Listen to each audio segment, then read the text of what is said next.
It's your girl Bree. Okay, so I hope everybody can hear me because I'm actually driving. This is the first time I've done, maybe not the first time I've done a podcast from a car, but let me just bring you up to date on a couple things. So, sorry we weren't on last week. I lost my voice. I found it again, thank God. I actually got super, super sick. My guy gave me a terrible cold. So I'm going to blame it on him because, well, he was coughing and hacking on me when he was sick. So I'm assuming it was him. Either way, I'm almost over it. I'm telling you, I was sick. I was knocking on death's door.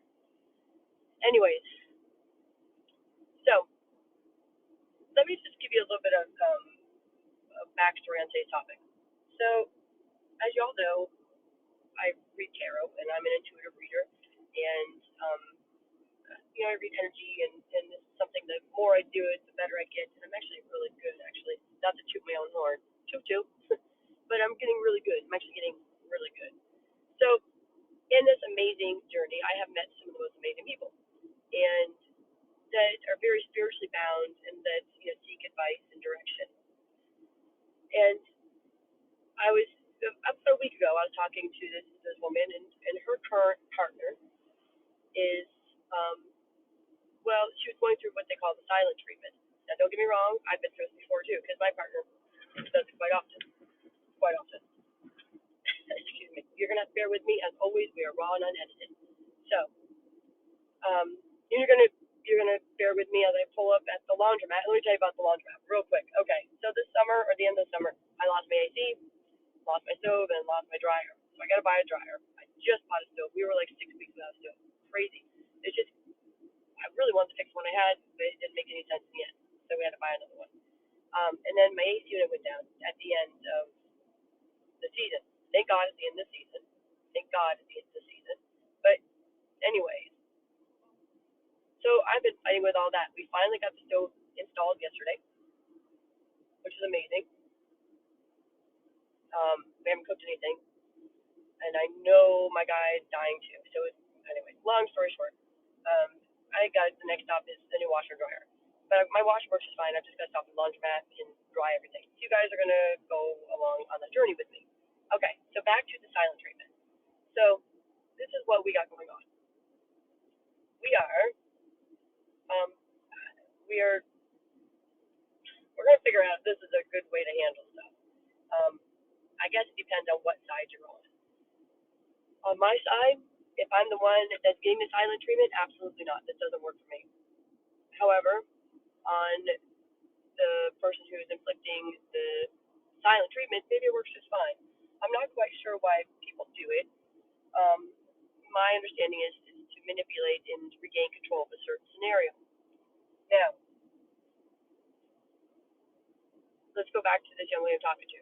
So she calls me over and over and over again. She's like, I keep texting, I keep chasing, I keep texting, chasing.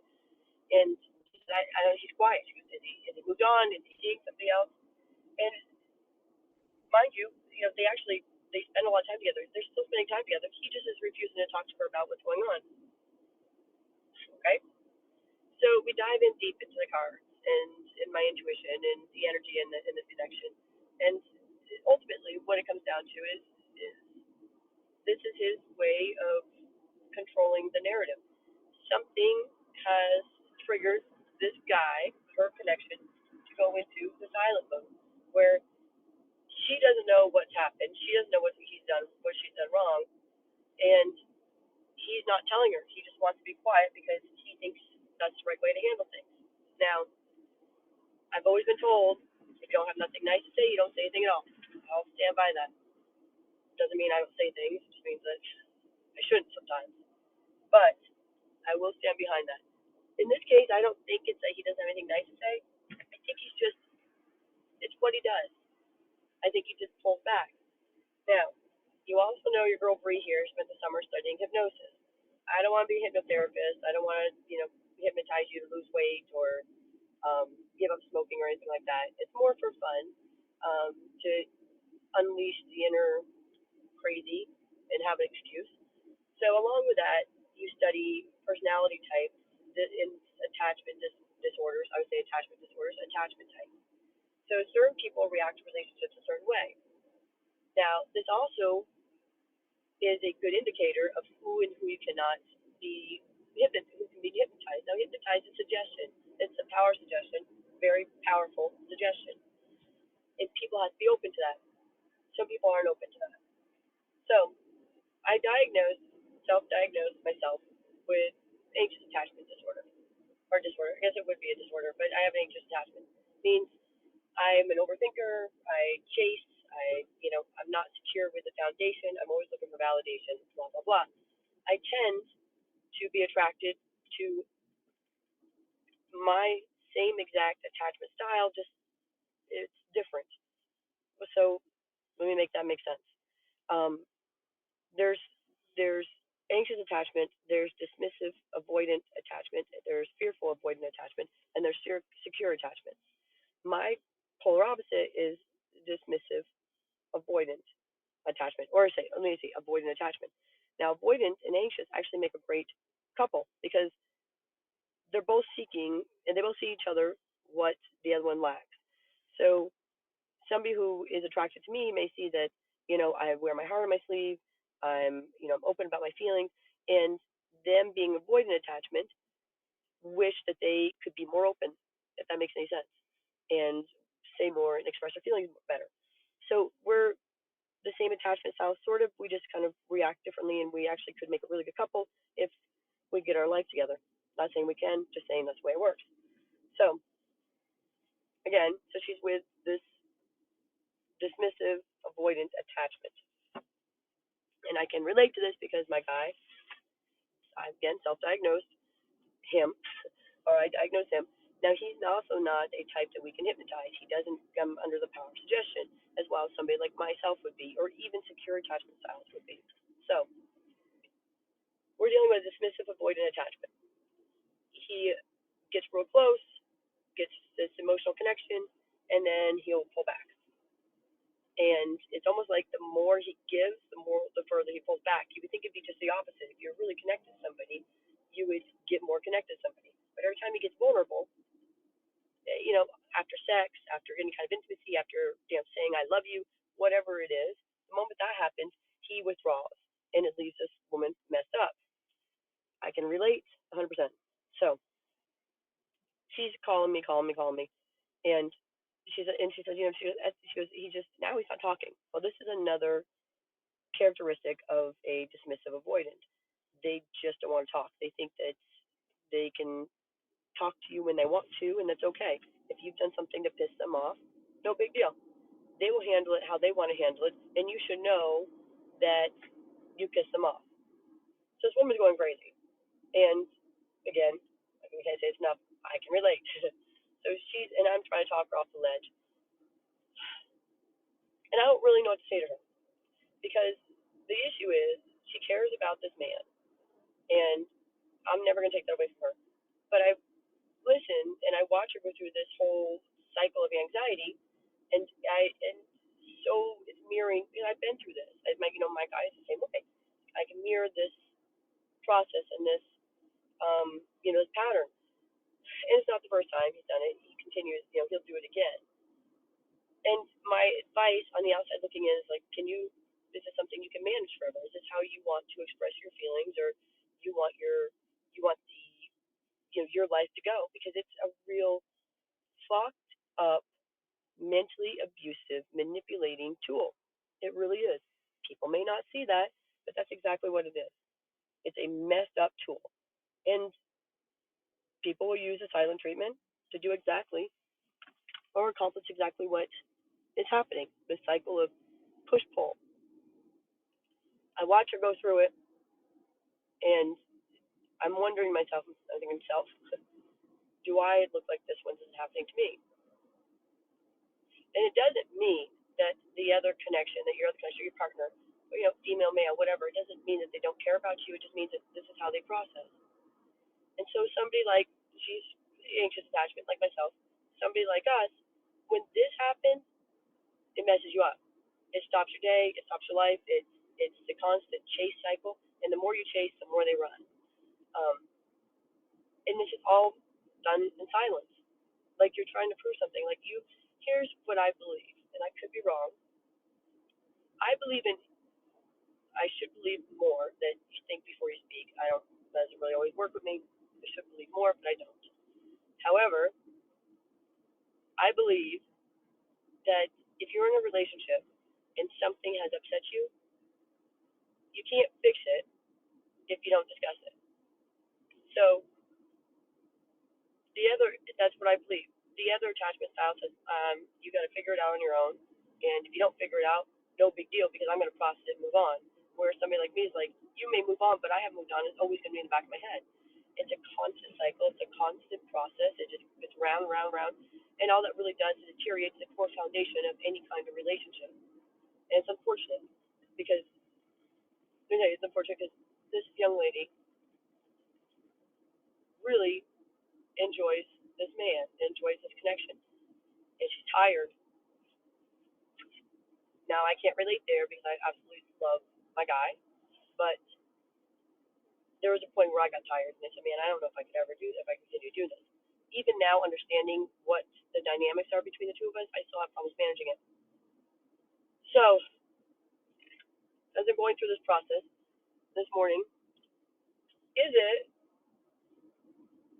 I mean, what do you think the silent treatment is actually abusive? Do you think that if you don't have, I can understand letting things marinate and thinking things over before you have a discussion, but why would you want to do that to your partner and let them be on eggshells and let them have that anxious, um, that angst, that anxiety, that stress over when's the next ball going to drop, when maybe this is it, because that's how we operate. Now, I'm 99.9% secure in my relationship 99.9% of the time, but when it isn't secure, it's crazy. I mean, it's absolutely bananas, and I go bananas. So, my opinion, yeah, it's not healthy. I think you're emotionally arrested. I think that you don't handle and process emotions like you should. Not saying that I do either, but there's got to be some kind of compromise. If you are legitimately, if you have a reason to be silent, or you're legitimately upset with your partner, why are you withdrawing? Why are you being silent? Now, I will tell you, my guy is on. Sorry, I'm pulling into. As I told you, I'm pulling the laundromat. You guys are in here every bit of this morning before I make it to the flea market. If y'all want to see me, I'm at the flea market, building E. Anyways, my guy has gone silent on me for days, and we've lived together. I mean, I have been there, and he has. I've come home, and he hasn't spoken to me. I have gotten up in the morning, he hasn't spoken to me. It has gone maybe 5 days. I mean, it's been a minute. He doesn't have any problems withdrawing and staying withdrawn, and it drove me absolutely crazy. It was killing me. But I settled it, moved on. Okay, guys, I told you this is mobile this morning. I'm not in the studio. I'm driving. I'm thinking about this whole silent treatment. Now, so is this a form of abuse? I mean, is this really truly? I know I can't imagine it's healthy for a relationship. I know this is how this attachment style processes emotions. I get that. I understand that 100%. However, this is going to mess up the dynamics of any relationship. There is no way this can be healthy, and that this will continue to be healthy. So this poor woman doesn't eat, she's not sleeping, because this man has gone to ghost mode. Now, what's going to happen? Because this happened before. A couple more days. It's been It's been 5 days now. 5 days. 5 days. I don't know what the hell has happened. She isn't quite sure. She's got some ideas, but at the end of the day, she really does not know what triggered this silent treatment and what triggered this pattern again. So she's standing there, let me pardon the expression, with her dick in her hand, saying, "What the hell's going on?" So she's waiting for some kind of anything, some kind of confirmation, some kind of um, even a fight. I mean, fight with me, fight. Something to get everything out. So she is just trying to figure out, maybe he's not going to come back this. Maybe he's not come back this time. Maybe this time is truly over because he's given her any other reason to believe anything. He's not giving her anything. Again, let me emphasize this. It hits home because I can relate. I can understand if something triggers you and it pisses you off, and you want to think about it a little bit before you react, or get your ducks in a row, get all the receipts or whatever it is that you need to, gather and get your life together. However, to purposely ignore somebody for days, knowing that it's driving them crazy, and you know what I want to tell her? And the worst part, this is what drives me crazy, is this woman's absolutely amazing. And I've even put her on the phone with, sorry, puppies in the car with me. I've even put her on the phone with my guy and said, tell her something. But because she's so beautiful and she's so strong. And I'm like, why do you want to continue managing this? Why do you want to manage this dynamic in this relationship? Is this worth it? And her answer is absolutely. She is madly head over heels for this connection, for this man, that she's going to put herself through this torture. I don't know. I can't fault her because I've done the same thing. The more you guys are just gonna have to bear with me. I'm doing laundry.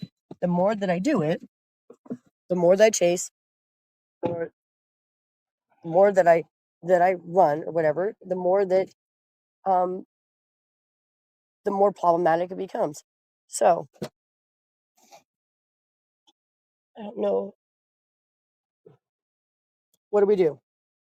And is this, I do find this attachment style is more in men than it is in women, obviously. Um,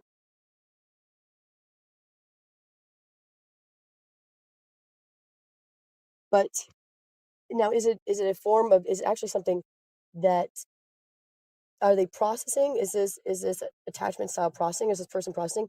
Or is it just used as a form of manipulation and trying to control the narrative of this relationship again? And is it something that, I mean, I'll ask you this, is it something you would do? Would you actually do this to somebody you cared about? Would you make them suffer? And I'm telling you, on this side, it's actual suffering. It is ridiculous because you don't know. You just know that somebody you really care about has ghosted you, gone, off like a prom dress. And you're left standing there again, once again, let me use this analogy, with your dick in your hand, wondering what the hell you did wrong. You don't know what you did wrong. Everything, you're going along, everything's smooth. And then next thing you know, bam. So it could be anything. Maybe she left, I don't know, maybe she didn't do the dishes. Maybe she ordered dinner wrong. Maybe it's anything. However, she doesn't know. So she's going through the last few days, what could happen. Last time I spoke to him, their last conversations, and it's a cycle. And you know what? And I love her. I love her. I love her. She pays. She pays for me by the minute. So because again, I read energy and I read and I'm on a network. So when she calls me, it's paid by the minute. She has spent, I promise you, in the last week, probably her paycheck trying to make contact with me or trying to figure this whole thing out.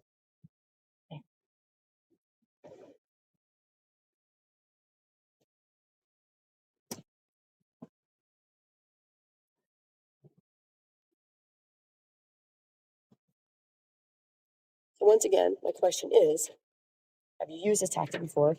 Is it something that you consider healthy? Does it work in your benefit? Is it something you can't control? Maybe you don't even know you're doing it. But have you ever gone along and just said, you know what? I'm mad at my partner and I'm just going to go quiet. I'm just going to go silent.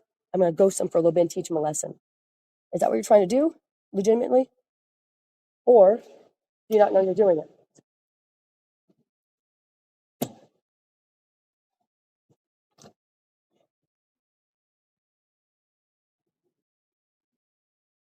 And then how does your partner react towards you? There is no way that your partner says, "Oh yeah, this is healthy." They're so excited to have you back and have some kind of communication again. It'll be swept underneath the carpet. They're not going to talk about why y'all weren't talking in the first place. They may ask some questions, but they're more excited about you connecting with them again. Nothing against men, but this is a tactic that's used a lot by men, I find, versus women. Now, women will go ghost on you, but that's not for the same reason. It's not because they're trying to control the narrative. It's more because, they're trying to, I guess, teach you a lesson. I guess it kind of comes down to the same thing. Maybe it's the same thing.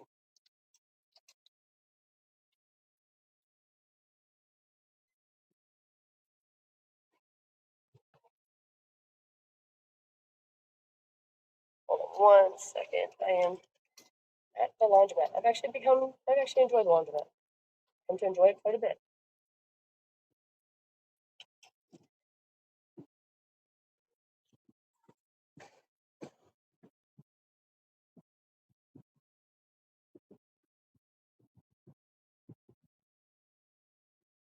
Okay. Again, raw and unedited. You get to hear everything this morning with me. Here's another question. How long do you think if you could feel what this anxious attachment style is going through, if you could feel that, what and what would you be doing if you could feel what we're going through? Because again, anxious attachment. I promise you, you would never do this to your partner again because it is a stressful, crazy, there's nothing you can do about it. It's a constant cycle in our head. I'm an overthinker. That comes with being an anxious attachment. I'll replay everything. I always think the worst case scenarios, and then when they come true, I'm not surprised. Oh my God, you probably still hear my cold. So, have you done this? Has this attachment style been used on you? Or I'm sorry, attachment style. Has this method been used on you? Did it work? Did it not work? What would you do if you were in? Let's see, what kind of color? We'll call her Sue. If you were in Sue's position, what would you do? If you're in my position, if you're in Bree's position, and this was a pattern that your partner used on you, would you allow it? Would you continue on? Would you try to fix it? What would you do to fix this? Oh my God, I have so much laundry. How are you doing?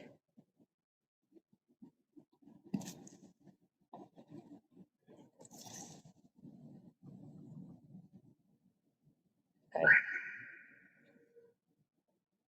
I don't know what's going on with the laundromat today. Okay. So it's going to go silent for about 5 minutes. I got to load the dryer one more time.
Okay. Once again, sorry about that.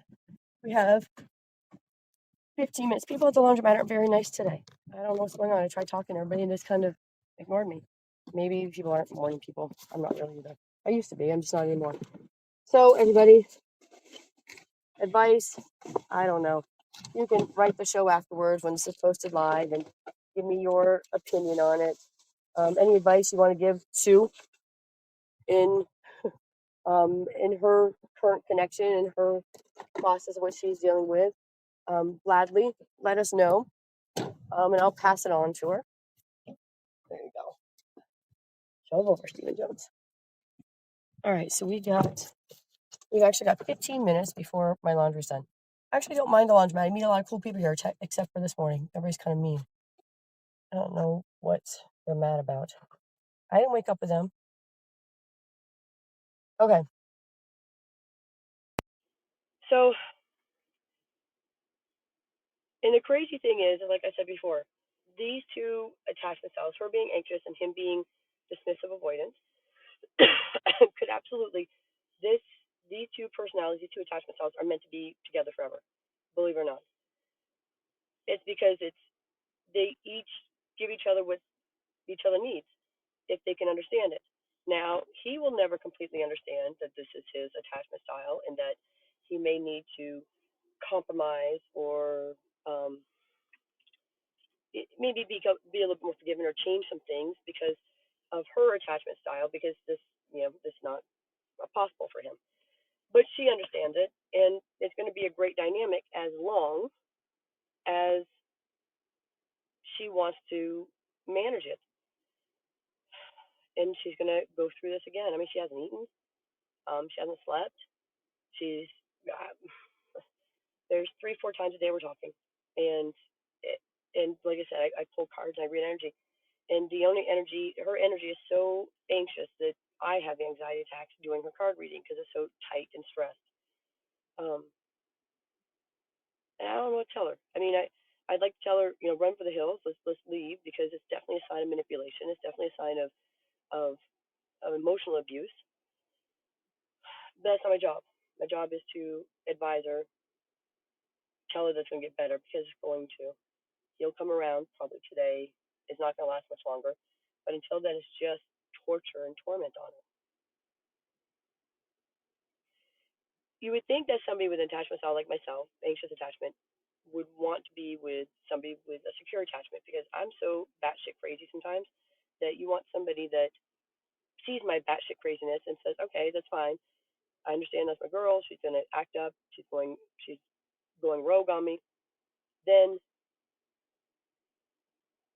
that would be that would be like the perfect scenario. That'd be the perfect relationship.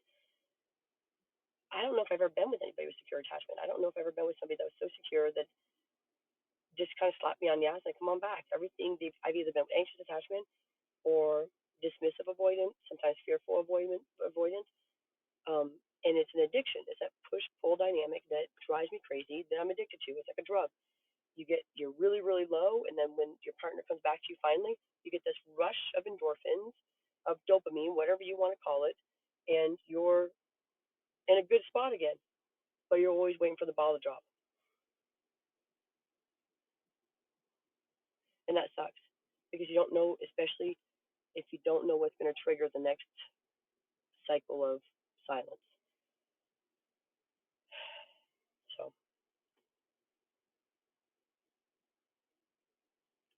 anyways, like I said, if anybody's got any advice on any of it, drop us a line, do whatever.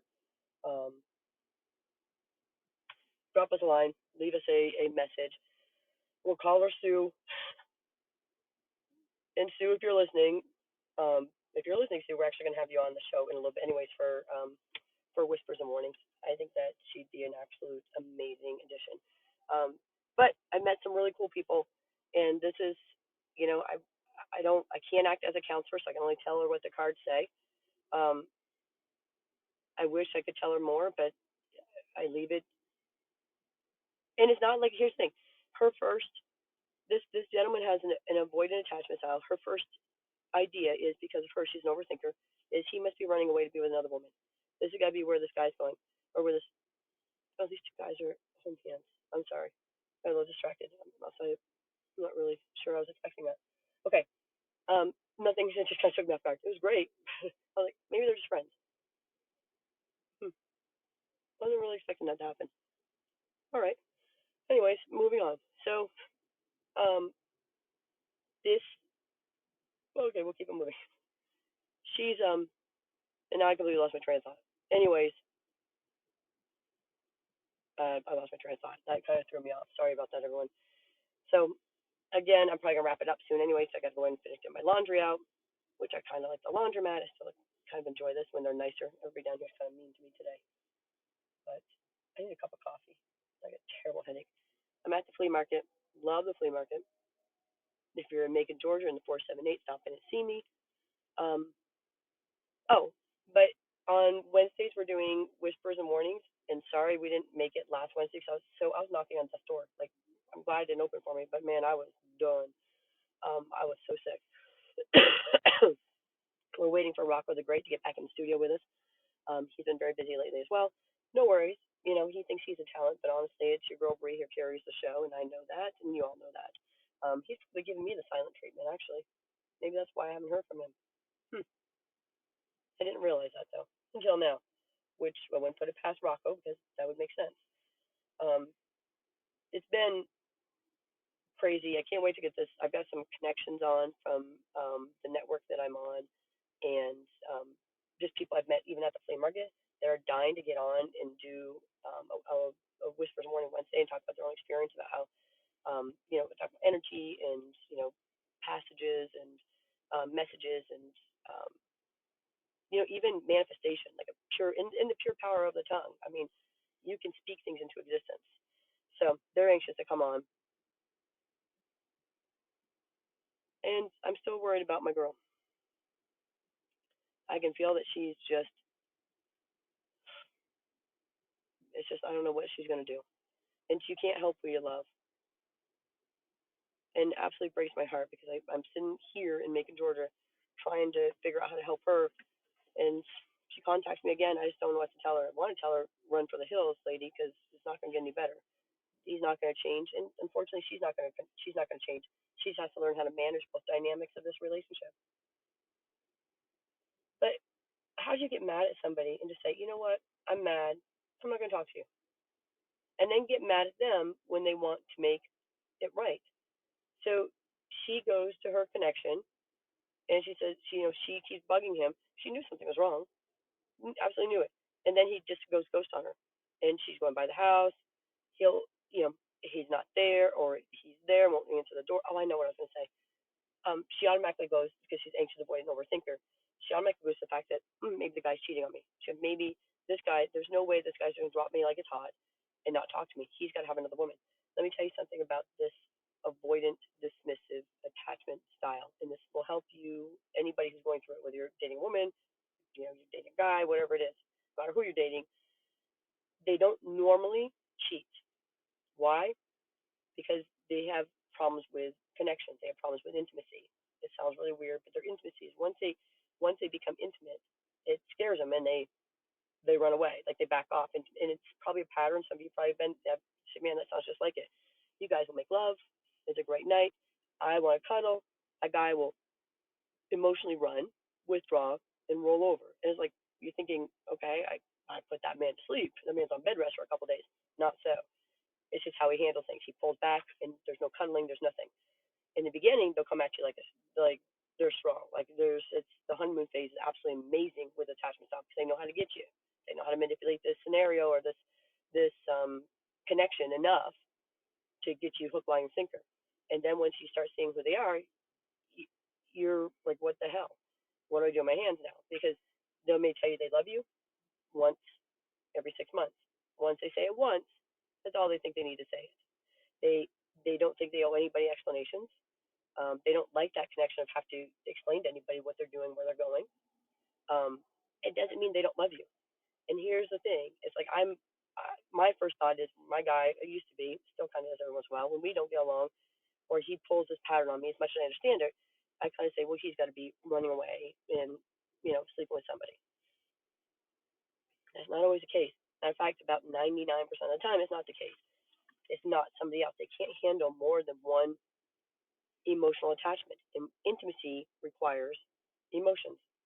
Oddly enough, even though it's just a physical act, it's still emotions and it's still performance that they're not comfortable with. This is more about them taking care of them. Now, anxious attachment, like myself, overthinkers, like myself and Sue, yeah, we're the cheaters. Weird, huh?